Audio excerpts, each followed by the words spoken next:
Olá pessoal, sou Sidney Araújo, sou do blog de Quais Novos e peço a você, vamos acompanhar aqui comigo agora a coletiva de imprensa do ex-presidente Jair Messias Bolsonaro, que vai falar sobre tudo. Vamos acompanhar para nós ver o que o ex-presidente falou atualmente a toda a imprensa do Brasil. Vamos acompanhar comigo agora aqui no blog de Quais Novos. Foi uma manifestação que perdeu o controle, virou uma balbúrdia e não foi golpe. Outros ex-ministros da Defesa também falaram que não foi golpe. Nelson Jobim e Aldo Rebelo. Até o Sarney falou que não houve golpe. Agora, o que o Alexandre de Moraes decide? Ele diz que não vale a opinião de ninguém. Decide que o Rio de Janeiro foi golpe e daí começa para trás construir um alicerce para manter o telhado do golpe de pé. O relatório da Polícia Federal não me bota no Rio de Janeiro. O senhor Paulo Gonet me bota. Foi além dos autos. Eu não tenho que provar que sou inocente. Ele tem que provar que eu sou culpado. Tudo é suposições. Talvez, quem sabe,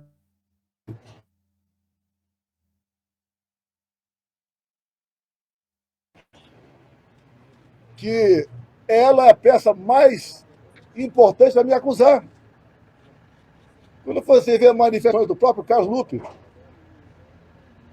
que continua no Facebook dizendo que sem voto impresso, a fraude impera. Nós não podemos desconfiar da urna. Eu, como parlamentar, lá atrás, apresentei uma emenda a um projeto onde Rodrigo Maia era o relator, reforma política, aprovei o voto impresso. Dilma Rousseff vetou, derrubamos com o apoio do próprio PT. Fui no TSE,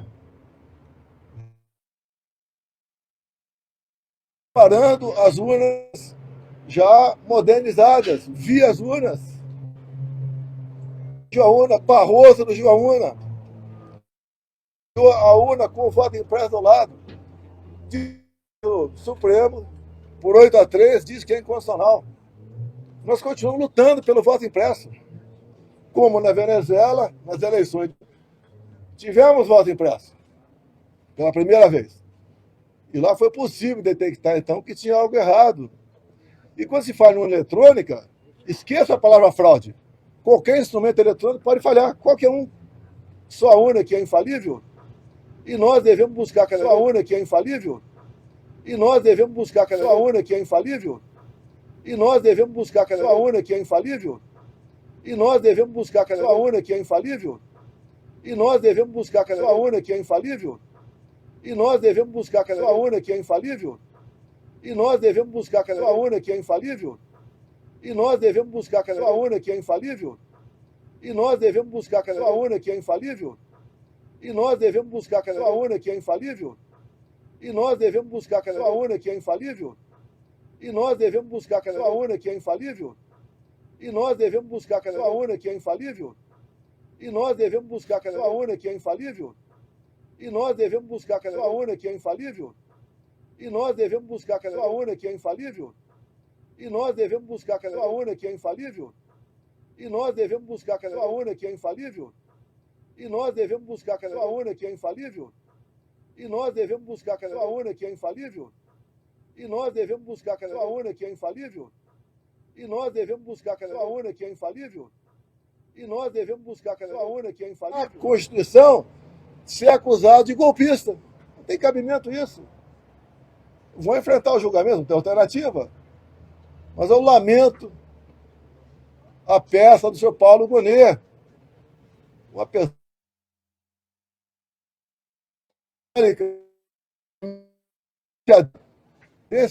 indo além do que a Polícia Federal falou. Alguma pergunta sobre golpe de Estado? Eu complemento. Quando há uma tentativa ou um golpe de Estado em qualquer lugar do mundo, em poucos minutos, o mundo todo fica sabendo quem foi o autor, quem foi o general, quem foi o presidente, quem foi o civil. Até hoje aqui, não chegaram à conclusão quem coordenou o 8 de janeiro, quem comandou. Um golpe sem armas, sem forças armadas, sem um núcleo político que fez contato com o parlamento, que fez contato com a imprensa, que fez contato com o mundo. É um absurdo isso aí, é um absurdo. Tentativa de golpe de Estado, é um absurdo, não tem cabimento isso. Inocentes sendo presos ainda, inocentes agora respondendo o processo também. Quando acabaram as eleições de 22, dia 1º de outubro, eu falei, vocês estavam lá, parte de vocês lá na Alvorada, vão sentir saudade da gente. Só sendo saudades quando alguém vai embora. No outro dia, fiz um vídeo, joguei na internet, pedindo os caminhoneiros desobstruírem as vias do Brasil. Tínhamos aproximadamente 1.000 pontos de obstrução. O Brasil ia quebrar. Como no governo Temer aconteceu algo semelhante. Quem quer dar um golpe, quem quer o mal do país, não teria feito aquele vídeo que eu fiz. E mais de 90% dos caminhoneiros atenderam. O Brasil não entrou numa situação caótica. A pedido do Lula, via ministro Zé Múcio, nomeei 2 ministros, dois comandantes de força. No dia 30 de dezembro, fiz uma live. Não somos iguais a eles. Nós respeitamos a Constituição. Nós não depredamos patrimônio. Tudo na transição foi legal. Ninguém reclamou da transição. Do nosso lado foi o Ciro Nogueira, do lado de lá foi o Alckmin. Nenhum problema na transição. Agora, essa questão de golpe de Estado não tem cabimento. Até há pouco tempo, conversando com um colega israelense, ele falou: que golpe é esse que o Mossad não está sabendo? À disposição de vocês. Deixa eu fazer uma pergunta. Eu sou Fernanda Sete, do País Brasil Licenciado Exclusivo do CNBC. Qual é a sua avaliação com relação à carta de Donald Trump justificando que a tarifa de 50% aplicada aos brasileiros o comportamento do judiciário com relação ao senhor? Só é essa a questão. E não é a questão em cima do Brasil apenas. 50%. Ele impôs tarifa para o mundo todo. Até a Índia está negociando. O Xi Jinping não veio aqui por ocasião do G7, não, por causa do BRICS, exatamente porque ele sabia que boa coisa ele não conseguiria aqui. O Brasil está ficando isolado. Quando você fala em soberania, economicamente vai ficar nós e a China, dependente da China. Estão partindo para uma dependência econômica exclusiva da China. Daí o Lula pode esquecer o padrão dólar, faz o yuan, que é a moeda chinesa. Agora a carta do Trump, por 4 ou 5 vezes ele citou meu nome. O que ele quer aqui? Ele quer que a democracia seja restabelecida no Brasil. Esse é o ponto mais importante. Quando ele fala o meu nome, é dado o que nós fizemos no passado. E o que fizemos no passado? Em 2019, botei hoje, inclusive, nas minhas mídias sociais, um vídeo de 1 minuto do Jornal Nacional, TV Globo, onde o Trump queria sobretaxar o aço e o alumínio nosso. Por 15 minutos ao telefone conversei com ele. Ele não sobretaxou. Quem no Brasil está indo negociar essas questões? Está lá meu filho Eduardo Bolsonaro, que tem portas abertas na Casa Branca, no Capitólio. Ele faz mais, está fazendo mais, que a embaixadora que não está lá, está de férias, a embaixadora brasileira. Mais que o chefe nosso aqui, o ministro das Relações Exteriores, que não está lá também, que até hoje não conversou com o Marcos Rubio. Que política externa era essa? Ele não era acusado de ser uma párea na questão da política externa? Acabei de comprovar aqui que negocia a não sobretaxa do aço e do alumínio em 2019. Todos os países estão negociando, todos. E não pode, não vai ser uma pessoa isolada. Até louvo aqui o Tarcísio, a tentativa de negociar. Não haverá negociação com o Estado apenas. É com o Brasil. E está na cara que ele não vai ceder. Quem ceder para o Brasil, os outros vão fazer também questionamentos. E outra coisa, é uma paridade. Está buscando aqui uma paridade. Países, por exemplo, que sobretaxam muito o produto americano, ele está cobrando, buscando a paridade. Ele que está negociando. Presidente, só mais uma questão, porque de acordo, né, com os relatos, tanto do governo brasileiro quanto do governo americano, falam que o Brasil tem um superávit, tem um déficit comercial com os Estados Unidos. Então, o motivo da aplicação dessa tarifa não seria por questões econômicas, e sim políticas. O senhor concorda com isso? Olha, o Donald Trump jogou pesado com a China. Não vai jogar pesado com o Brasil? Ele não quer. Eu tive lá atrás 2 anos com o presidente e ele também ao lado dele. Ele não quer o Brasil cada vez mais próximo da Venezuela. Será que é difícil entender isso? Naquela primeira carta dele, além de citar meu nome, ele fala na expressão, fala de comércio, como agora está o Pix, né? Sendo questionado. O Pix é do governo Jair Bolsonaro. O Banco Central não tinha independência em novembro de 2020. O Pix é nosso. Agora, o que eu estou sentindo que seria essa citação do governo americano agora, que antes do Pix, você tinha um cartão e você pagava uma taxinha em cima disso. Os bancos perderam comigo, com o Pix, e você conta isso, mais TED e mais DOC, mais de 20 bilhões de reais. E eu não taxei o Pix. Tinha gente que queria taxar, a taxinha pequenininha. Não. Parabéns aos funcionários do Banco Central. Mas o Pix tem nome, Jair Bolsonaro. Foi no meu governo. Presidente, o senhor concorda, presidente, o ministro da Fazenda, Fernando Haddad, ele disse que o Brasil pode ser sacrificado por sua causa. O senhor concorda com isso, uma vez que os termos colocados na negociação seria a anistia? Olha, eles não são responsáveis por nada. São uns irresponsáveis. Esse é o Haddad, que colou, inclusive, numa provinha lá de economia, falou lá atrás. Não tem competência. Estão há 2 anos e meio no governo e só dá Jair Bolsonaro. Esqueçam o Jair Bolsonaro. Esqueçam. Como eu disse, essa taxa não é só no Brasil, é no mundo todo. A nossa está sendo uma das pesadas. Falou em anistia ali. Isso aí acho que todo mundo, né, já chegou à conclusão, você não responde, porque são repórteres, tem que perguntar para mim, das injustiças sobre o 8 de janeiro.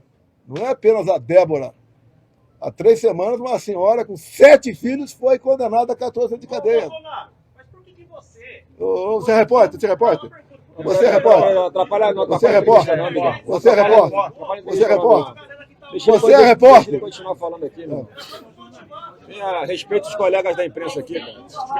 Presidente, Vamos lá. Eduardo Bolsonaro disse ontem que estava se reunindo com autoridades americanas para conversar sobre as atualizações das reações brasileiras em relação à tarifa. Ele falou, e isso é uma opinião dele, de que o Trump pode tomar aí mais alavancadas decisões sobre o Brasil. O senhor conversou com ele sobre isso? Tem uma nova ameaça, vindo da OTAN. É o nosso comércio com petróleo, no caso o diesel, que foi negociado comigo antes da invasão da Ucrânia, com o Putin. Se não cessar esse comércio, 100% tarifa. E tem mais ainda que ele não falou, vai chegar como novidade para vocês, vou adiantar. Nós também somos dependentes de fertilizantes da Rússia. Quando eu fui lá, começo de 22, antes da guerra, foi negociar basicamente essa questão do fertilizante e depois, subsidiariamente, entrou a questão do diesel. Então, quem continuar fazendo comércio com a Rússia vai perder. Agora, que ironia, né? O Brasil tem, na região da Foz do Rio Madeira, fertilizantes para 400 anos. Nós somos dependentes da Rússia. Reserva indígena. Imensas reservas indígenas para poucos indígenas.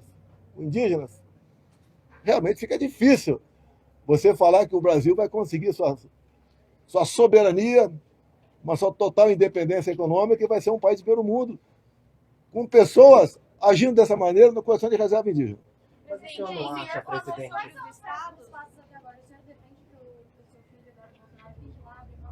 Não, ele acabou de fazer 41 anos, tá? Já é um parlamentar com uma certa experiência, tem portas abertas no governo Trump, ele conhece dezenas de parlamentares, e está trabalhando pela nossa liberdade lá, até pela liberdade de vocês. E de repente a gente vê um ou outro jornalista aí sendo apenado por postar ou fazer uma matéria que certas pessoas não gostam.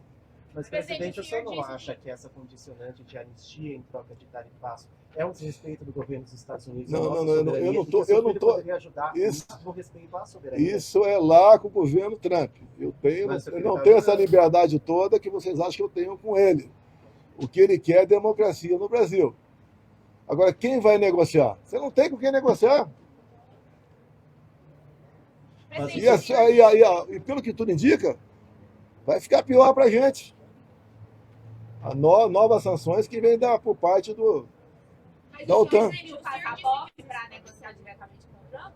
Pediu o seu passaporte de volta para negociar? Olha, eu acho que teria sucesso em ter uma audiência com o presidente Trump. Acho que teria sucesso.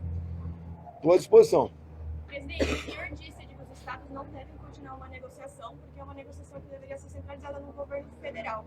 Então, avalia que o governador Tarcísio deve cessar as... Não, o Tarcísio está fazendo a parte dele. Parabéns ao Tarcísio. Tive 2 dias com ele a semana passada aqui em Brasília. Ele está buscando apoio, né, de grandes exportadores, de empresários. É uma voz importante o Estado de São Paulo. O Estado de São Paulo tem quase 40% do PIB. Mas ele não vai, o Trump, no meu entender, resolver a questão de importadores, o exportador de São Paulo. É o Brasil como um todo. O Tarcísio faz mais do que aqui, eu nem sei o nome, né? O cara do Itamaraty aí. É tão insignificante que nem sei o nome dele. Presidente, no eventual condenação, o senhor poderia pedir prisão domiciliar? Eu não peço nada, eu sou inocente. Não passa na minha cabeça a prisão, sou inocente. Acabei de mostrar para vocês aqui que não tenho nada a ver com o Rio de Janeiro. Tem conversando, está no Capitólio, está com pessoas próximas ao Trump. Ele guarda essa liberdade. Presidente, mas o que seria pedido em troca? Não, olha só. O Trump quer liberdade. É a primeira emenda da Constituição da Liberdade de Expressão. Ele quer isso. Ele não quer saber de injustiças. E o meu processo já está no mundo. O mundo já entendeu que é uma farsa. Não é o julgamento fazendo comigo, é um linchamento. Recordar o que fizeram contra mim, até tem um vídeo que acho que eu falei ontem aqui, não sei, foi na Poder 360 ou na CNN, foi acusado de tudo, só faltou me acusar de engravidar uma baleia. Presidente, pesquisa Quest mostra que 72% dos brasileiros acreditam que foi um erro estarem nos Estados Unidos imposto no Brasil por conta do senhor. O senhor mencionou que o senhor se voluntariou a poder negociar com o Trump essa questão, falou da participação do deputado Eduardo na conversa lá no Capitólio. Até que ponto o senhor acredita que tem uma responsabilidade do senhor, do próprio... 72% eu sou culpado? Que pesquisa é essa? Quem pagou essa pesquisa? Olha, inclusive eles lançam uma pesquisa num dia, né, que para dar margem aqui, para a imprensa repercutir. Eu sou o responsável. Ele está fazendo com o mundo todo. E o mundo está negociando. A Índia está em vias de acertar uma pacificação lá. Entra commodities, entra carne, entra soja dos Estados Unidos para lá, entra tecnologia, entra produtos farmacêuticos. Nós, cada vez mais, estamos ficando isolados do mundo. Muitos empresários, investidores estão tirando dinheiro daqui, estão pensando em abrir as empresas em outro país. Isso é ruim para a gente. Aqui é uma instabilidade jurídica enorme. Quem quer investir num país como esse? Onde um ministro, de uma canetada, como disse o sócio aqui agora, uma canetada, não valeu o que o parlamento fez. 80% do parlamento votou numa direção, um ministro, só que não vale. Presidente, o senhor acha que se o senhor for condenado, o Trump pode tomar medidas mais Não sei. Não, você tem com ele. Ele tem uma simpatia comigo. Ele falou que eu fui um presidente honesto. Né? Não precisa falar outro nome. O que é? Outro cara, o que é?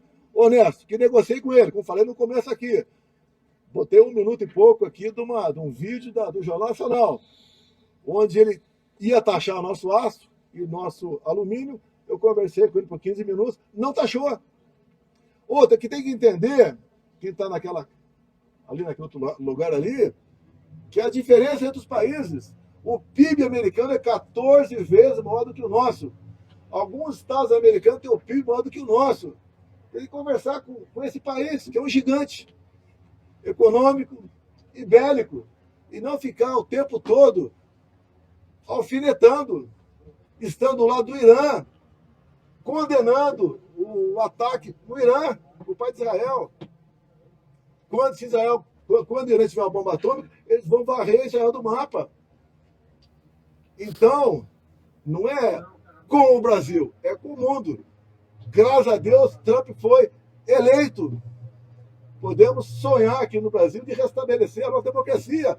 O Eduardo tem lutado lá, restabelecer a nossa liberdade. Não temos mais liberdade. Quando alguém pergunta, você pode ser preso? Posso sair daqui e ser preso. Qual o motivo? Qualquer um. Já viram prisões como a do Braga Neto? Alongada? Como essa aí? 14 anos de cadeia para quem usou um batom. Tem uma senhora com 6 filhos em Ji-Paraná. O marido condenado a 14 anos de cadeia. Ele passou por aqui. Chegou no domingo de manhã, num transporte, passou por aqui, foi identificado. 14 anos de cadeia. É justo isso? Ah, o Trump quer anistia. Eu não sei o que ele quer, pergunte para ele. Pô. Se me derem carta branca para negociar, pode ter certeza que a coisa vai sair. E vamos supor que ele queira anistia. É muito? Porque se continuar esse 50%, não é... Tem gente que acha que não vai sofrer. Todo mundo vai sofrer, em especial o mais pobre. É muito, se ele pedir isso aí, botar na balança, é muito. E a anistia é algo privativo do parlamento.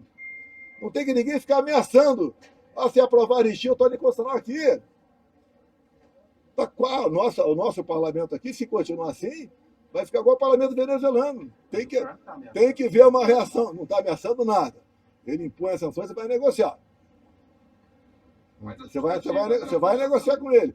Ninguém do governo conversou com o Marco Rubio ainda. Mas a justificativa da taxação foi a caça às bruxas, né? Também. Tem a questão das caças bruxas também, é o meu processo. Se quiser fazer qualquer pergunta sobre o processo, eu respondo para vocês. Então é uma injustiça que estão fazendo comigo, com as pessoas que estão presas. Ninguém tentou dar um golpe. A Polícia Federal não me vincula a 8 de janeiro. Eu estou sendo também processado por depredação de patrimônio. Eu estava nos Estados Unidos, eu estava aqui. Não tem nenhum zap mesmo, uma mensagem para ninguém sobre o Rio de Janeiro. Tem depois que aconteceu, condenando. Aí tem. Presidente, diante da situação do seu julgamento, dessas movimentações dos presidentes da Câmara e do Senado, o senhor também perdeu o apoio, de repente, dos partidos de centro? Olha, eu converso com os partidos de centro. Eles têm consciência do que está acontecendo comigo. A direita vai voltar por questão das eleições do ano que vem.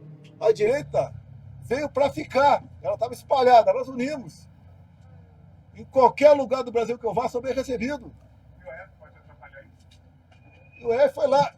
O decreto do IOF para zerar é meu, de 22. Em escadinha, zerar em 28. Era uma condição para entrar no CDE. Esqueça a CDE. Esqueça o Mercosul, que o Uruguai já negocia livremente. A Argentina está louca para sair do Mercosul. Presidente, a medida ataca o agro, ataca todo mundo. Os setores próximos ao Senhor. Isso pode Mas, afastar? se eu fosse presidente, eu teria feito um acordo semelhante à Argentina. Tem dúvida disso? Agora o cara fica atacando o tempo todo. Até a primeira-dama falando coisas inapropriadas o tempo todo. Ele quer restabelecer aqui a liberdade do Brasil, que estamos perdendo. Presidente, a pesquisa que saiu hoje mostrou o Tarcísio empatado tecnicamente com o presidente Lula em 2026. É o nome da direita? Olha, ele está no PR. Eu não falo pelo PR. Republicano? É Partido Republicano, é PR? É, republicano. O senhor disse que é candidato nas eleições do ano que vem, mas o senhor está inelegível. Qual é a estratégia para o senhor reverter essa inelegibilidade e se candidatar oficialmente? Eu não vou me comparar com o Lula. Está condenado em 3 instâncias. Lavar dinheiro, corrupção. No meu caso, é uma injustiça que está acontecendo. O clamor popular pode colaborar dessa forma. O TSE tem mudado os nomes lá. Você pode caber um recurso lá. Eu pretendo, né? Primeiro, espero não ser condenado. Agora, no final do mês que vem. Espero. Porque não tem nada material que me ligue do que estou sendo acusado. Repito, as duas inelegibilidades. Uma é do Carlos Lupe, que provocou, que está até hoje nas mídias sociais dele, sobre urna eletrônica. Sem voto impresso, a fraude impera. Está lá até hoje está lá. Mas na página de alguém de direita, esse cara estaria preso, página derrubada, respondendo processo. Então tudo pode acontecer. Eu fiz um governo diferente. Enfrentei pandemia, guerra, crise hídrica, e o Brasil estava crescendo, porque eu tinha ministros de qualidade, como Paulo Guedes, Tereza Cristina, Tarcísio e tantos outros. Aqui você não tem quem assessore aquele cara que está do lado de lá. Você não tem. Presidente, o senhor apoiaria o Tarcísio? Olha, se eu falo, vou tentar falar, me desculpa, eu não vou te responder. Tá certo? Tá certo? Ele gosta de mim. Já citou pelo menos 4 vezes o meu nome. Diz que estão sendo feitas a caça às bruxas. E está sendo. Quando eu converso com algum de vocês, repórter, sozinho no canto, tomando aí uma garapa, caldo de cana, vocês concordam comigo. Aqui não pode concordar, obviamente. Ontem, o senador Ciro Nogueira disse que marcou um encontro do senhor com o ministro Alexandre de Moraes em dezembro de 2022. Como foi esse encontro? Não, foi feito um encontro. Até quem colaborou nesse encontro, marcar a data, foi o Coronel Câmara, tá certo? Foi o próprio Cid também, e conversei com ele por 1 hora aproximadamente na casa do Ciro, aqui em Brasília. Eu não lembro a data exata, mas foi em dezembro. Excelente. Tranquilo. Até me surpreende agora essa forma como ele vem para cima de mim. Não, o que eu tratei? Eu conversei 3 horas com o Putin. Só eu e o intérprete. Mas ninguém sabe da conversa. Em menos de um mês, 27 navios com fertilizante chegaram no Brasil. O agro perderia competitividade. Negociamos diesel. E ele queria que eu vendesse ovos para ele. Pedi 6 meses. Depois veio a guerra, não conversamos mais. E o Brasil produz, por segundo, 1.700 ovos. Pode ir no Google que é verdade. Não é aquele cara que fala besteira o tempo todo, chuta número. E é tudo mentira. Mas então a conversa com o Moraes foi nessa mesma linha? A conversa é tranquila, estava indo embora, tranquilo. Estava cuidando da minha vida. Antes disso, eu estive no Supremo, em novembro, estive no Supremo. Tinha lá uns 8 ministros. Fui com o Paulo Guedes, uma conversa tranquila. Foi falado para mim que não haveria perseguição. Não haveria caça às bruxas. Enquanto que lógico, quando você perde o mandato, você conhece seus amigos. Você sai de um avião sem paraquedas. Sou paraquedista. Seria uma sensação semelhante a essa aí. E fiquei 30 dias, tive o erisipela, quieto, nada nas mídias sociais, nada, a não ser o vídeo lá para os caminhoneiros, nada. E fui embora. Transição 100%. Ninguém reclamou da transição. Quem quer dar golpe, nomeia ministro, indicado pelo adversário. Quem quer dar golpe, daria durante seu governo. E golpe, pessoal, é o after day. Como é que fica o dia seguinte? Se aqui o americano desligar o sinal aí do satélite GPS aqui, para o Brasil. Cada vez mais somos dependentes. E o Lula parece que não consegue entender isso. Cada vez mais somos dependentes. Agora você pode buscar acordos, coisa que ele não faz. Presidente, mas isso não apoiaria o Tarcísio? Essa conjunção aí, essa conjugação aí não está na minha cabeça. E a primeira-dama poderia vir como? Ela nunca falou de política com vocês. Tá? São nomes que estão aí, estão postos no mercado. Cada partido trabalha seu candidato. O que está acertado até agora, ela é candidata ao Senado, a senhora Michele Bolsonaro, pelo Distrito Federal. E Eduardo, ainda vai para o Senado, vai para São Paulo? Não foi falado dessa forma, mas foi entendido. Isso na reunião com os ministros, 7, 8 do Supremo. O testemunho ele foi o Paulo Guedes, que foi comigo. Foi em novembro de 22, certo? Presidente, como é que está o acordo na Constituição do governo do Rio de Janeiro? Aí é o Flávio.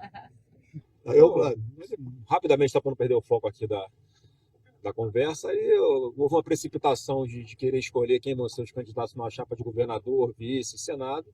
Conversei com o governador Cláudio Castro, que a gente vai deixar para conversar sobre isso a partir do ano que vem, que está muito longe ainda, muita coisa para acontecer. Então, com toda a tranquilidade, o nosso grupo continua em unidade lá e vamos tomar decisão junto com outros partidos, inclusive, sobre como montar esse palanque. Há um interesse nosso enorme nas eleições para o Senado.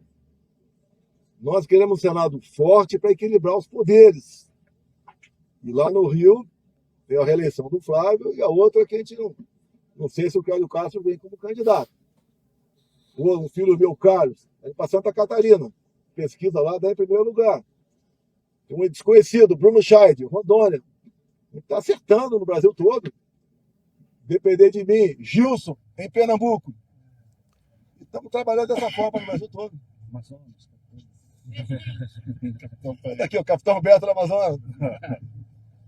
Se o Eduardo ficar nos Estados Unidos e ele perder o mandato, o senhor vai continuar enviando dinheiro para ele? Eu já mandei 2 milhões para ele. Eu já mandei, não tem mais. Sobre essa situação do Eduardo, a gente vai checar o regimento, mas pelo que eu entendi, o mandato dele, a licença dele vai até o dia 4 de agosto. E após isso, ele tem mais algum período que ele pode levar falta sem sofrer nenhum problema com relação ao seu mandato. São mais 44 sessões. 44 sessões ainda. Quer dizer, então, estão antecipando uma situação que o Eduardo não precisa se posicionar sobre isso agora. Então, óbvio, está na responsabilidade dele. Ele que vai tomar a decisão, mas isso não acontece agora, imediatamente em agosto. Ele diz, e eu concordo, com todo respeito aos parlamentares, que ele é mais útil lá do que aqui. Aqui é apenas respondendo mais um processo na iminência de ser preso.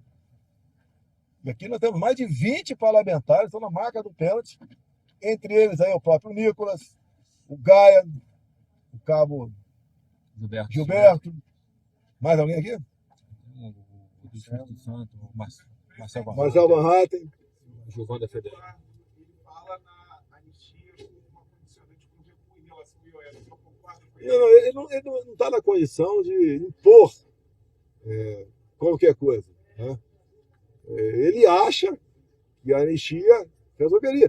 Quando fala anistia, o pessoal pensa em mim. Eu não estava aqui em janeiro. É para os condenados. Eu defendo anistia para eles. Eu defendo, como presidente de honra do PL, eu defendo isso.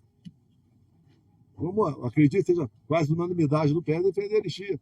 Se entrar em pauta, só está garantindo aqui que aprova. Agora, quando tem ameaça, se aprovar, eu vou declarar inconstitucional, daí cai tudo por terra. Quanta maldade, meu Deus do céu! Tem gente inocente agora, pessoas idosas, olhando para concreto na papuda, em presídios pelo Brasil todo. Injustiça. Pessoas que nem estavam aqui. E o processo todo, né? A BIM mandou mais de 30 mensagens para o GSI, do general G. Dias, que sumiu, né? Dizendo que ia ter manifestação violenta. Comigo já tem manifestação aqui, eu acredito, quase 1 milhão de pessoas, sem problema nenhum. Hoje, em janeiro, Lula presidente. Até ouvi o Eduardo Cunha falando numa televisão aí, que se ele fosse presidente, no dia 2 de janeiro, acabaria com os acampamentos. Manteve por quê?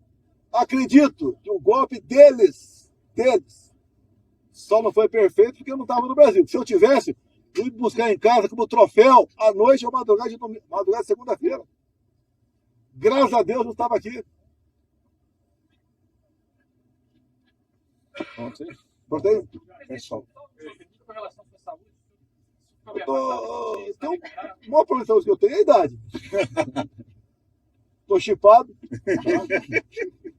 E isso pesa, 70 anos pesa. Eu sofri um acidente em 85, quebrei os 4 membros, passei a ser sedentário. A facada tem consequência. Palavra do meu médico lá que, dada a liberdade que nós conversamos, né? Uma outra cirurgia como essa, eu vou para o bico do urubu. Não sou flamenguista, não. Trouxe Botafogo no Rio. Né? Acho que se você for anistiado, isso resolveria o negócio das tarifas? Olha, eu posso te garantir que seria semelhante à Argentina. Lá, 80% dos produtos tarifa zero. O restante, em torno de 10%. Ele perguntou se não fosse presidente, não. Se você for anistiado. Não, eu estou em condições agora. Se o Lula sinalizar para mim, me der o passaporte, né? Eu sei que não é ele que vai dar o passaporte. Eu negocio com o Trump. Ele fez isso para o pessoal ir conversar. Quem não vai conversar vai pagar um preço alto. E quem vai pagar um preço alto é todo o povo, em especial os mais pobres. Presidente, ontem, Sandro Randolph e deputados de diversos países pediram ao STF para investigar Eduardo Bolsonaro por 5 crimes. Qual que é isso? Ativismo judicial? Quem são esses dois? Olha a vida pregressa do Lindbergh. Ó, eu vou fazer uma campanha especial lá no Amapá. O Randolph, né, que tem um apelido aí que não vou falar, o Randolph é que se preocupe com a sua reeleição lá. Porque ele tem tudo para rodar, porque eu vou estar dentro lá do Amapá. Porque se eu não for condenado, obviamente, né? Espero que não seja. Como que está a sua agenda para os próximos dias? Vão ter novos atos? Olha, eu tive pressão dos médicos e da dona Michele. Tá? Eu estou cercado. Tá? Eu acho que estou em condição de voltar às agendas. Eu acho que final do mês devo estar em Santa Catarina. Valeu, pessoal. Obrigado.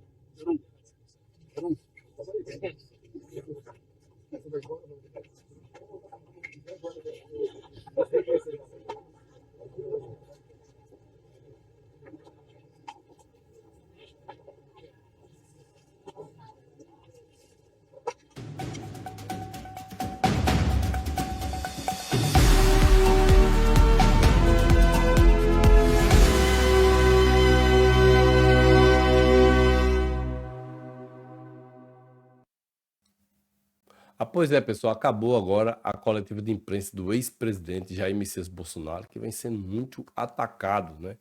Tanto pela justiça brasileira, e vamos ver o que vai terminar isso tudo, né? A gente vai ficar aqui aguardando mais notícias para nós trazer a todos os nossos seguidores, tanto no Instagram como também no YouTube. Fiquem todos com Deus.